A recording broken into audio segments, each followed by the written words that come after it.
Estão gravando áudio aí? Alguém? Alguém está gravando aí?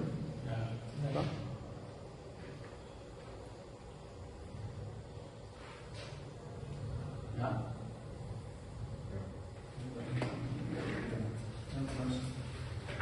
Olá pessoal, sejam muito bem-vindos ao nosso podcast e hoje nós estamos com uma temática muito interessante. Eu sou o Ageu. Eu sou o Demilton. E hoje nós vamos estar falando sobre cicatriz, né? Especialmente aí a cicatriz no pós-operatório de abdominoplastia e lipoaspiração, né? E para falar um pouco sobre esse assunto para a gente está com alguns profissionais aqui, participantes do nosso podcast. A gente está aqui com a doutora Fernanda, que é especialista em cirurgias plásticas. A gente está aqui com o nosso fisioterapeuta dermatofuncional, Valdeci Nunes. A gente também está aqui com o residente em fisioterapia, né? O senhor Luísio, e mais também com o nosso participante, o Ricardo, que se submeteu a esse processo, para falar um pouco também dessa experiência para a gente, né? E aí, para logo dar início à nossa conversa, aí a gente precisa entender, doutora, o que é lipoaspiração, o que é a abdominoplastia, qual é o público que é indicado? Pode explicar para a gente aí? Olá a todos, desde já agradeço o convite. E é bom a gente começar enfatizando que as duas cirurgias, tanto a lipoaspiração quanto a abdominoplastia, elas têm as suas diferenças e elas têm as suas indicações. Por exemplo, a lipoaspiração, ela é um procedimento cirúrgico minimamente invasivo, onde o especialista ele vai estar fazendo minúsculas incisões subcutâneas e com uma cânula conectada a um aparelho a vácuo, ele vai estar removendo toda aquela gordura localizada. E é uma cirurgia que ela pode ser feita não somente no abdômen, como também nas costas, nos flancos, coxas, braços também.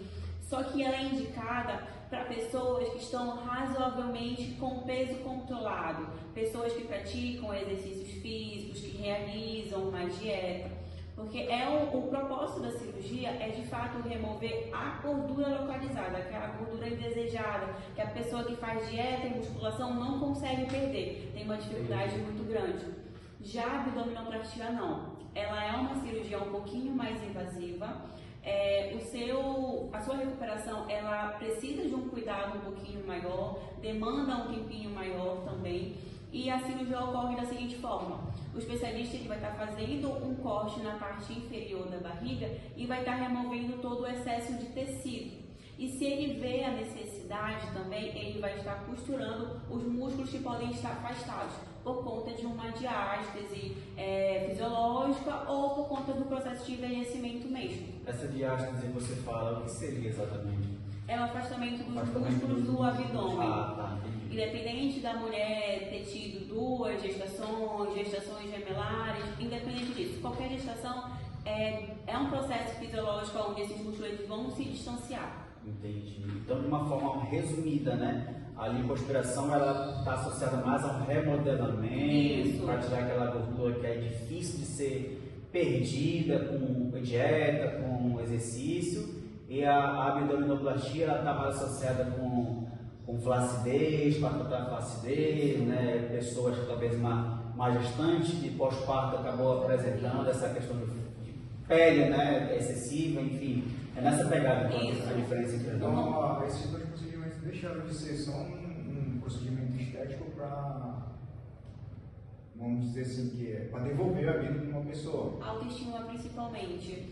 Muitas mulheres após a gestação, elas mencionam a barriga no aspecto de inchaço. Por mais que ela tenha emagrecido, recuperado seu peso atual, elas relatam esse incômodo na barriga, que é por conta do afastamento desses músculos. E a abdominoplastia, ela chega com esse intuito: costurar os músculos, retirar o excesso de tecido e entregar a autoestima a essa mulher. Mas a gente também tem uma opção que é muito ouvida atualmente, que é a lipoabdominoplastia. É a junção dessas duas cirurgias, onde o especialista primeiro vai realizar a lipoaspiração, vai retirar todo o excesso de gordura localizada, vai trabalhar com esse remodelamento, e a abdominoplastia ela vem logo em seguida para diminuir todo esse excesso de tecido. Entendi. Então, o paciente, ele pode sim, na verdade, o paciente que realiza a abdominoplastia, ele pode sim precisar de uma lipoaspiração. Afinal, ele vai estar removendo só aquele excesso de tecido, mas a gordura ainda vai continuar lá. Então é bom a gente avaliar cada situação mesmo e explicar para o paciente o objetivo final. Nesse caso aqui, só lembrando para os nossos ouvintes, que esses procedimentos não vão substituir o exercício físico. Não, pelo contrário. Antes da cirurgia, a gente precisa investigar os hábitos de vida desse paciente. Ele não pode ser fumante, precisa, se for necessário, emagrecer um pouco para poder realizar o procedimento cirúrgico. Até mesmo um processo de recuperação, acho que é até melhor, né? Sim, do sim, que uma pessoa que principalmente. não pratica nenhum tipo de exercício. E vale enfatizar que esse procedimento ele não é algo definitivo, ele precisa de um cuidado pós-cirúrgico para que o desfecho final da cirurgia ela tenha uma duração excelente. Porque, querendo ou não, se a gente não tiver todo esse cuidado pós-cirúrgico, junto com uma equipe multidisciplinar, o final do resultado pode não agradar o paciente. Então, todo o cuidado ele precisa ser levado em consideração. É um processo gradativo, então. Isso. Estacionário. Né? Não depende só da cirurgia em si. E para falar um pouco agora nesse momento da cirurgia ou do processo, né, Ricardo, eu quero que tu passe para a gente aí um pouco da tua experiência. Tu passou por esses processos cirúrgicos, tu fizeste um, tu fizeste o outro, tu fizeste os dois ao mesmo tempo. Como é que foi esse teu processo pós-cirúrgico? Como é que foi essa fase de cicatrização aí após esses procedimentos estéticos aí? Fala pra gente um pouco. Pois é, eu fiz as 2 cirurgias buscando uma melhora física e aparente, né? Só que daí eu acabei me trazendo outro problema. Eu fiz a cirurgia, só que eu não cuidei do meu pós-operatório. Tu chegou a ter o acompanhamento profissional ou não? Ele me indicou, ter um acompanhamento, né, de algum fisioterapeuta ou alguma enfermeira do pós-operatório. Só que eu achei que não seria tão necessário e também não quis arcar com o custo que seria, no caso, que seja algo de lá. Então, tu tentou deixar esse processo Eu- aí ficar Você que foi natural, né? Exatamente. Eu pensei que seria só uma cicatriz que iria cicatrizar. Coisa de brasileiro, Normalmente. coisa de brasileiro. A gente só deixa para fazer alguma coisa quando acontece pior. Mas Mas eu teve uma- acabei me trazendo vários problemas de autoestima, porque eu percebi que demorou para fechar a minha cicatriz.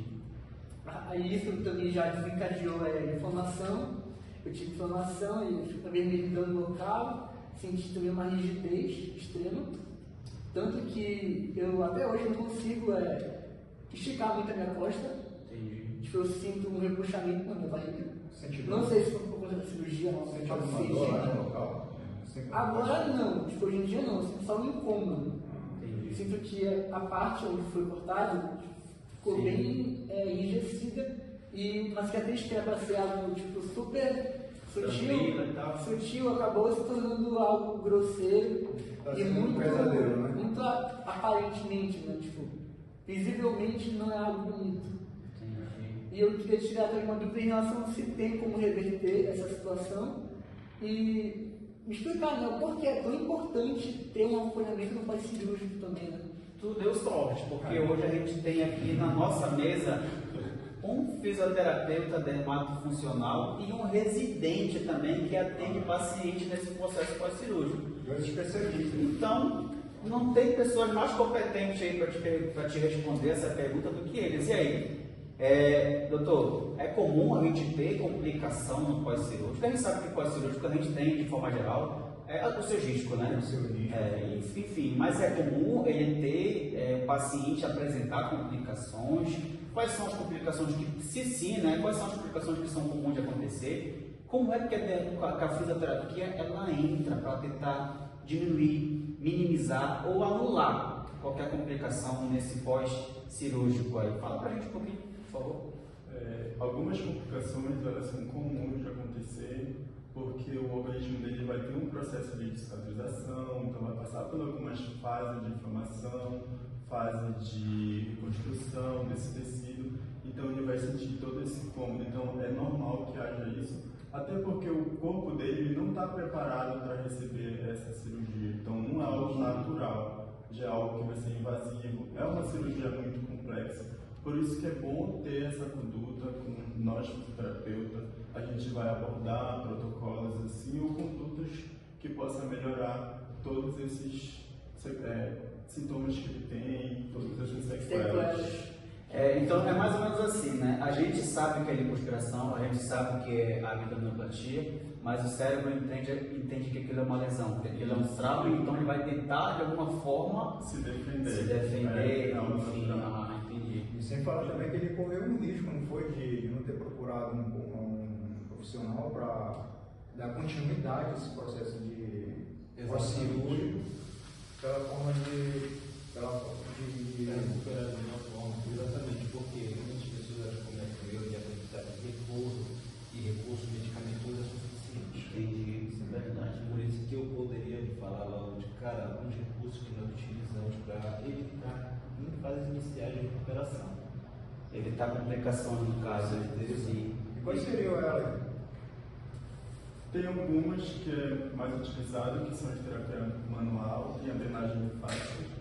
A terapia manual, no caso, é conhecida como terapia miofascial, terapia tecidual. Elas são utilizadas com o objetivo para ajustar toda essa região, para ter uma mobilidade melhor. Então ele não vai ter esse desconforto que ele está relatando, que está tendo, que ele não consegue se movimentar, sente um incômodo. Então a terapia manual, no caso a mobilização tecidual, ela é essencial para esse tratamento e para que ele possa ter uma saúde assim, adequada, uma mobilidade. Então, por exemplo, o paciente que ele apresenta inchaço, né? A terapia manual ela ajuda nesse processo de inchaço? Também ajuda, assim também como a drenagem linfática. A drenagem linfática ela vai ajudar nessa circulação, ela vai ajudar também nesse edema. Então, ele vai também ajustar toda essa região onde foi feita a cirurgia para que tenha uma cicatrização mais organizada. Então, basicamente, aí a drenagem linfática, como falaste, né, a mobilização tecidual, ela tem esse efeito de ajustar ali ou diminuir esse inchaço para preparar o terreno, a área, né? Mas aí a gente tem outros recursos associados a isso? Existe também a técnica, por exemplo, o tape. Diferente da dermato, o tape ele não é muito utilizado, só que quando chega para a gente na dermato, ela é muito utilizada por conta desse objetivo dela, que o tape ele vai colocar na região, ela tem um formato assim como se fosse uma liga, tipo ela vai grudar, ela tem um formato de um polvo, ou seja, ele vai ajustar, vai colocar toda essa região para que tenha ali um reajuste desse tecido, para que ele possa estar ali de forma mais funcional possível. Só esclarecendo esse processo que você falou de tape, que muita gente não conhece o que, não sabe o que é tape. Tape, no caso, é aquela bandagem elástica. Isso mesmo, muito conhecido, só que tem os tapes que é convencional e tem os que já são mais para uso cirúrgico. No caso, na dermato, é para uso cirúrgico, já é utilizado, ou remodelação. Também tem outros técnicos também, né, que a gente utiliza, como a eletroterapia, que o senhor pode explicar também. Com certeza, até porque é interessante que ele menciona nos tapes, existe a malha progressiva que segue o mesmo princípio, só que com outros métodos para ser aplicado. Associado a essas terapias mais mecânicas, assim por dizer, nós temos os recursos de uma certa tecnologia. Laser terapia é um excelente exemplo, porque ele atua principalmente para 3 funções: diminuir a questão inflamatória, acelerar o processo de cicatrização com estímulo fotoelétrico e também, obviamente, minimizar a dor. Há um período que o paciente vai estar passando por muitas dores. Aí existem 2 módulos que a gente pode aplicar: mais superficial, mais profundo, com laserterapia, módulos tranquilos de utilizar, ou mãos profissional, e também nós temos o equipamento de ultrassom. Ele é interessantíssimo, mais somente uma modalidade, porque a gente vai entrar algumas questões de temperatura, mas ele funciona principalmente para a questão de remodular o tecido e também a questão do estímulo. Entendi. Funciona para quebrar aquelas famosas fibroses. Entendi. Fibrose também a gente pode ter uma complicação relacionada ao pós-cirúrgico, né? Com certeza. Isso aí é risco nível A de se identificar com relação a esse tipo de procedimento. Essas terapias são excelentes para isso. para a gente combater esses possíveis complicações que pode acontecer. Esse tipo de processo de terapia vai para um ou para outro, ou é diferente, ou é a mesma coisa? Mas antes eu fiquei curioso de uma coisa aqui. Fiquei curioso de uma situação que eu acho que é muito mais associada com o nosso tema. Tem contraindicação? Sim. Quais são as contraindicações que a gente pode associar? O primeiro perfil de paciente que nós eliminamos para esse tipo de quadro são pacientes com quadro de diabetes. Diabetes? Por que diabetes? Porque existe um prejuízo altíssimo no processo cicatricial. E como você mencionou, esse procedimento cirúrgico é remoção de tecido. Então, para que isso evolua em uma necrose tecidual, principalmente pacientes com essas limitações de recuperação e cicatrização, é um risco gravíssimo. Entendi. Tem um outro público que a gente pode dizer que se pode ter que ser evitado esse tipo de cirurgia, é uma contraindicação, além do uso diabético, né? Como a doutora explicou logo no início, né, tem a questão dos fumantes. Fumantes. Fumantes, eles vão inibir ali um processo inflamatório porque não vai chegar oxigenação nesse tecido. E assim como o diabético também pode ocorrer, porém não, muitas das vezes ocorre, né? No caso a necrose. Então, fumante de jeito nenhum fazer essa cirurgia para remodelação ou retirada de tecido adiposo. Por isso que a análise do perfil do paciente prévio à cirurgia ela é essencial. Infelizmente, a gente precisa finalizar nosso podcast. Infelizmente, a gente falou sobre conceito de lipoaspiração, abdominoplastia, falando um pouco sobre a complicação que a gente pode ter, falamos sobre a questão das contraindicações, falamos também sobre como é a atuação da nossa fitoterapia dermatofuncional nesse pós. Enfim, falando basicamente de uma forma geral de tudo que é necessário para que o nosso ouvinte possa entender minimamente como é que é um processo, que não é só questão cirúrgica, existe um pós-cirúrgico aí e que existe a atuação, a importância da atuação do profissional para fazer esse acompanhamento. Fica aqui o meu agradecimento, obrigado a toda pela sua participação, por estar aqui com a gente, obrigado Ricardo também por estar compartilhando um pouco da tua experiência com a gente aqui, e obrigado Valdeci, obrigado doutor Aloysio por estar também aqui juntamente compartilhando um pouco do conhecimento de vocês, prático, enfim, de uma forma geral. Infelizmente agora a gente precisa encerrar o nosso podcast. A você que esteve nos acompanhando, muito obrigado, e novamente na sexta-feira que vem nós estamos aqui novamente com uma outra temática muito interessante para fazer uma abordagem que é do seu dia a dia, E aí, Ademilton? Sempre esteja com a gente. Fique conosco e até mais. Gente, foi. Vocês acham que fica ruim? Eu gostei.